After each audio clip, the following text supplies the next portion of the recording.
nacional. Estos hombres tienen un programa en Radio Nacional de Santiago del Estero donde hablan en quichua, cuentan a la gente los temas, cantan en quichua y además han sido premiados por la Asociación de Folcloristas de Santiago. Han estado en todos los festivales de Salta, de Santiago, de Córdoba, llevando su estilo y su forma de cantar. Fundamentalmente son laburantes, en serio, no digan son de Santiago, pero laburan en serio a través de Drácula. Son trabajadores.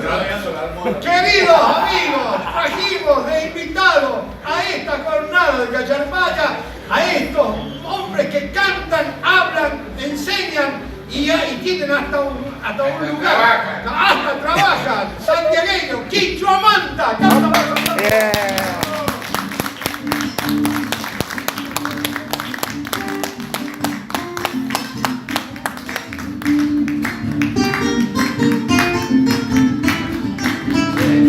Argentino duoque kuna quichua manta miniki Alera chiski quillata micha respeta su ichi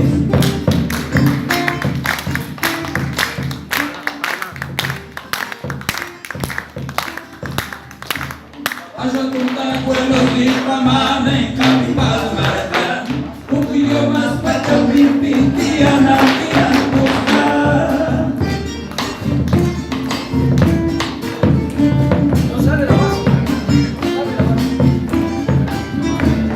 Quichua takamana niki sukuna santa ita Pero la kuna kachuchuri